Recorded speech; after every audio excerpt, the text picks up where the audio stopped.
الحمدللہ وحدہ والصلاة والسلام علی من لا نبی بعدہ وبعد۔ محترم سامعین و ناظرین، حذیفہ ابن الیمان اور ابو امامہ الباہلی رضی اللہ تعالی عنہما کی روایت ہے، جسے امام البانی رحمہ اللہ نے صحیح الجامع اور صحیح الترغیب کے اندر صحیح قرار دیا ہے، اور اسی معنی کی روایت سنن ابن ماجہ کے اندر بھی جابر رضی اللہ تعالیٰ عنہ سے مروی ہے۔ فرماتے ہیں کہ اللہ کے رسول صلی اللہ علیہ وسلم نے اپنے اصحاب سے کہا، ہلموا الیہ، میرے پاس تم لوگ آؤ۔ فاقبلوا الیہ فجلسوا، اللہ کے رسول صلی اللہ علیہ وسلم کی طرف متوجہ ہوئے لوگ اور بیٹھ گئے۔ تو اللہ کے رسول صلی اللہ علیہ وسلم نے ارشاد فرمایا، ان روح القدس نفث فی روعی، کہ روح القدس نے یعنی جبریل علیہ السلام نے میرے نفس میں، میرے دل میں یہ وحی کی۔ اور ایک روایت میں ھذا رسول رب العالمین جبریل نفث فی روعی، یہ اللہ کے رسول ہیں، رب العالمین کے پیغامبر ہیں، قاصد ہیں جبریل، جنہوں نے میرے نفس میں یہ بات ڈالی،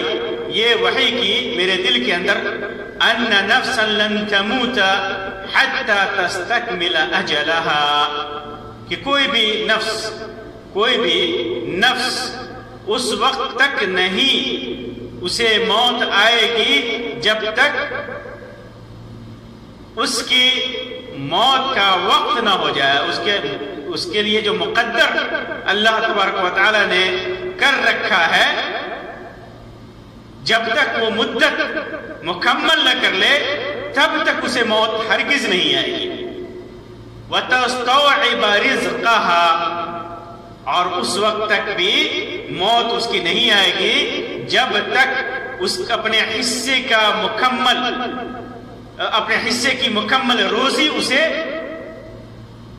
نہ پالے۔ جتنی روزی اس کی زندگی میں لکھی ہوئی ہے، اس کی قسمت میں لکھی ہوئی ہے، وہ مکمل روزی جب تک اس کے حصے میں نہ آ جائے، جب تک اسے نہ پالے، تب تک اس کی موت نہیں ہو سکتی۔ جتنا اللہ تبارک و تعالی نے لکھ رکھا ہے، اس کے بعد اللہ کے رسول صلی اللہ علیہ وسلم نے فرمایا، وَإِنْ أَبْطَعَ عَلَيْهَا، اگر انسان یہ سمجھتا ہے کہ روزی میں آنے میں دیر لگ رہی ہے، روزی آنے میں دیر تو نہیں ہوتی، کیونکہ تقدیر میں اللہ تبارک و تعالیٰ نے اس کے لیے وقت متعین کر رکھا ہے کہ فلاں وقت میں اسے اتنی روزی ملے گی، اتنی دولت ملے گی۔ لیکن اگر وہ اس کی سمجھ کے مطابق یہ آتا ہے کہ روزی میں دیری ہو رہی ہے، تو فاتقوا اللہ، تو اللہ تبارک و تعالیٰ سے ڈرو، ایسے موقع سے اللہ سے ڈرو، اور جن چیزوں سے منع کیا ہے اللہ تبارک و تعالیٰ نے ان چیزوں سے بچو، حرام طریقے سے روزی حاصل کرنے سے بچو۔ وَأَجْمِلُوا فِي الطَّلَبِ، اللہ سے ڈرتے ہوئے روزی کو اچھی طریقے سے حاصل کرو،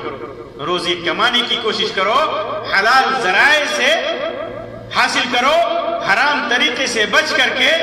روزی کو حاصل کرنے کی کوشش کرو، بغیر افراط کے، بغیر تفریط کے، اعتدال کے ساتھ دنیا اور روزی طلب کرو، حلال ذرائع سے طلب کرو، رفق کے ساتھ، نرمی کے ساتھ، کیونکہ رفق اور نرمی کے ساتھ، آسانی کے ساتھ، سوچ سمجھ کر کے اور حلال ذریعے سے جب آدمی کوئی چیز طلب کرتا ہے تو وہ چیز اس کے لیے بڑی اچھی ہوتی ہے۔ لیکن جب وہی چیز سختی کے ساتھ اور بیوقوفی کے ساتھ، جہالت کے ساتھ اور حرام طریقے سے حاصل کرتا ہے تو پھر وہ چیز اس کے لیے بہت بری ہوتی ہے، اور اللہ تبارک و تعالیٰ کے نزدیک وہ تو اور بھی بری ہے، اور بھی بری ہے۔ پھر اس کے بعد جیسا کہ سنن ابن ماجہ کی روایت میں ہے، جابر رضی اللہ تعالیٰ عنہ کی روایت میں، خذوا ما حل ودعوا ما حرم، جو حلال ہے وہ لو اور جو حرام ہے اسے چھوڑ دو۔ حلال ذریعے سے روزی حاصل کرو، حلال چیز ہے اس کا استعمال کرو، اور حرام جو ہے اسے چھوڑ دو،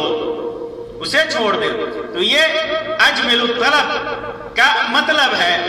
اور فرمایا آپ نے وَلَا يَحْمِلَنَّ أَحَدَكُمْ، اور کسی کو یہ بات نہ ابھارے، اس بات پر نہ ابھارے، کون سی چیز؟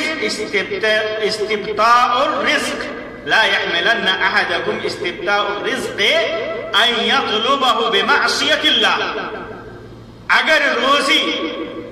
آنے میں تاخیر ہوتی ہے، دیری ہوتی ہے، تو یہ بات اس کو اس بات پر نہ ابھارے کہ وہ حرام ذریعے سے روزی کو حاصل کرے، اس کو اللہ کی معصیت کر کے، اللہ کی نافرمانی کر کے اسے حاصل کرے۔ یہ اس بات پر روزی کا مؤخر ہونا، روزی میں آنے میں دیری ہونا، اسے اللہ کی معصیت پر نہ ابھارے۔ اللہ کی معصیت میں وہ آدمی مبتلا نہ ہو، روزی اس کو ملنی ہے، اس کا وقت مقدر ہے، موت کی طرح اس کا وقت مقدر ہے، اسی وقت میں اس کو روزی ملے گی۔ جب تاخیر ہوتی ہے تو بندہ اس بات کی کوشش نہ کرے کہ اللہ کی معصیت کر کے، اللہ کی نافرمانی کر کے، گناہ کر کے، حرام ذریعے سے اس روزی کو حاصل کرے، اس دولت کو حاصل کرے۔ اور ایک لفظ میں ہے وَلَا يَحْمِلَنَّكُمْ اسْتِبْطَاءُ الرِّزْقِ أَن تَأْخُذُوهُ بِمَعْصِيَةِ اللَّهِ، اللہ کی معصیت کر کے اس کو حاصل کرو۔ پھر اس کے بعد فرمایا فَإِنَّ اللَّهَ تَعَالَى لَا يُنَالُ مَا عِنْدَهُ إِلَّا بِطَاعَتِهِ، اللہ تبارک و تعالی کے پاس جو کچھ بھی ہے اسے اللہ تبارک و تعالی کی اطاعت کر کے ہی حاصل کیا جا سکتا ہے۔ جو کچھ بھی اللہ تبارک و تعالی کے نزدیک ہے، اللہ تبارک و تعالیٰ کے نزدیک جو کچھ بھی ہے، جو بھی اللہ تبارک و تعالیٰ نے مقدر رکھا ہے اسے حاصل کرنا ہے، تو اللہ تبارک و تعالیٰ کی اطاعت کر کے، اللہ تبارک و تعالیٰ کی فرما برداری کر کے، جو کچھ بھی طریقہ اللہ تبارک و تعالیٰ نے اپنے رسول کے ذریعے بیان کیا ہے اسی کے ذریعے، اسی طریقے سے حاصل کرنا ہے، حرام طریقوں سے نہیں، محنت کر کے، اچھی نیت لے کر کے، حلال ذرائع سے اسے حاصل کرنا ہے، حلال کاموں میں تجارت کر کے، حلال ذریعے سے نوکری کر کے اسے حاصل کرنا ہے، حرام کے ذریعے نہیں، رشوت خوری کے ذریعے نہیں، سود خوری کے ذریعے نہیں، حرام کاموں میں اپنے کو تھکا کر کے نہیں، حرام ذرائع سے نہیں حاصل کرنا ہے۔ جو کچھ بھی اللہ تبارک و تعالیٰ نے دے رکھا ہے نعمتیں، اسے حلال ذریعے سے اللہ کی اطاعت کر کے حاصل کرنی چاہیے، اور انسان کو مطمئن رہنا چاہیے، ہمیشہ مطمئن رہنا چاہیے کہ ارزاق جو ہے، روزیاں، دولت مقدر ہے، اللہ تبارک و تعالیٰ نے ہمارے حصے میں تقسیم کر دیا ہے، جو کچھ بھی اللہ تبارک و تعالیٰ نے مقدر میں کر رکھا ہے، انسان چاہے جتنا بھی بھاگے، موت کی طرح، موت سے آدمی جتنا بھی بھاگے، موت اگر مقدر ہے تو وہ موت آنی ہے۔ اسی طرح روزی اگر اس کی تقدیر میں ہے تو وہ روزی اس کو آنی ہے، چاہے وہ اس روزی، اس رزق سے جتنا بھی بھاگے، اس دولت سے جتنا بھی بھاگے، اس دولت سے جتنی بھی بے اعتنائی کرے، تو انسان کو مطمئن رہنا چاہیے کہ رزق مکتوب ہے، رزق لکھی جا چکی ہے، روزیاں لکھی جا چکی ہیں، دولت لکھی جا چکی ہے، دنیا میں جو کچھ بھی ہے وہ مقدر ہے۔ یہ تقدیر پر ایمان ہے۔ انسان جب مطمئن ہوتا ہے تو یہ تقدیر پر ایمان ہے، وہ ایمان ہے جو ہمارے تقدیر پر ایمان کا رکن ہے۔ تقدیر پر ایمان کے بغیر ہمارا ایمان اور اسلام مکمل نہیں ہو سکتا اللہ تبارک و تعالیٰ پر۔ تو اطمینان کے ساتھ ہمیں حلال ذرائع سے اللہ کی طاعت کر کے معصیتوں سے بچتے ہوئے روزی کو حاصل کرنا چاہیے. یہی شریعت میں مطلوب ہے اور یہی اللہ تبارک و تعالیٰ کی رضا اور خوشنودی کا ذریعہ ہے. اللہ تبارک و تعالیٰ سے دعا ہے کہ اللہ تبارک و تعالیٰ ہمیں حلال ذریعے سے روزی حاصل کرنے کی توفیق عطا فرمائے اور ہر قسم کے حرام ذرائع سے جس میں اللہ کی معصیت ہو اس سے اللہ تبارک و تعالیٰ ہمیں بچائے. اللہ تبارک و تعالیٰ تقدیر پر ہمارے ایمان کو مضبوطی عطا فرمائے. آمین رب العالمین. وآخر دعوانا ان الحمدللہ رب العالمین وصلی اللہ علی خیر خلق وسلم. والسلام علیکم ورحمۃ اللہ وبرکاتہ.